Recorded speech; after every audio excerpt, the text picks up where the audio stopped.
The Grimsby Public Library held an open house recently. It was an opportunity to showcase its brand new, state-of-the-art Media Lab. Well, it's something we're really excited to be launching. We were really lucky to get a grant from the Government of Ontario and the Cultural Strategic Investment Fund that gave us some money to do a three-part project, one part of which is the Media Lab.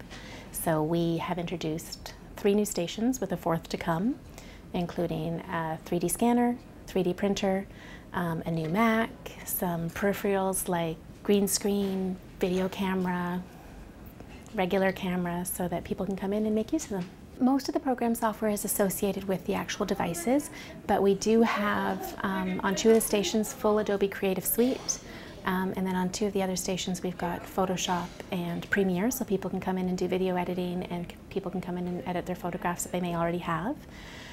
So it's not necessarily just about the devices, but bringing in the media you've got from home and being able to make the most of it. Why did the Grimsby Public Library decide to go in this route? Libraries have a history of leveling the playing field. So whether you had the funds to buy books didn't matter. You could always come to your public library to access books that you might not otherwise be able to get to.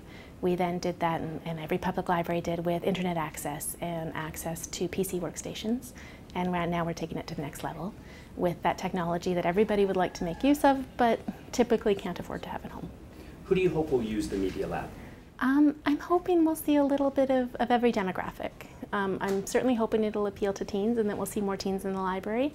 I've always seen seniors be the first to jump on any sort of new technology. They adopt things a lot quicker than we expect. Small businesses in the community. I don't think we can even predict what some people are going to make use of. We'll be surprised, I think.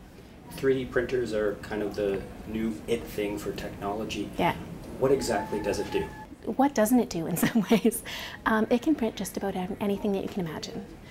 Even large-scale things, as long as they're printed in small increments and then put together. It uses something called a .stl file, and it very slowly moves in layer by layer and increments up so that bit by bit you get a 3D object. And it uses what almost looks like the lanyard you would use as a kid to make friendship bracelets. It's the one we're using is PLA, and it's corn-based plastic and biodegradable, and it extrudes it through a little hole and slowly just builds it up. It's really quite sci-fi.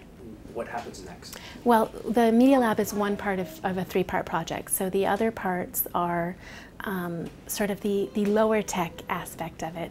It's actually, we are developing an online portal celebrating the Chautauqua in Grimsby, and that will hopefully be launched by the end of this year. And then the other portion is we have had a digitization assistant on staff since May who has been working with the local historical society and the archives to digitize materials related to the Chautauqua and Grimsby Beach and make those available online. What do you hope for the future of the Media Lab? I hope that people become increasingly comfortable with it. There's a learning curve for everybody in the community as well as for the staff. So I think my first hope is that people be patient with us as we figure it out, because we're going to be figuring it out along with them, and that people share their creative ideas with us. All you need is a Grimsby Public Library card to access the Media Lab. That will allow you up to 2 hours to use any of the specially equipped computer stations. In Grimsby, Mark Wiccabrado, The Source.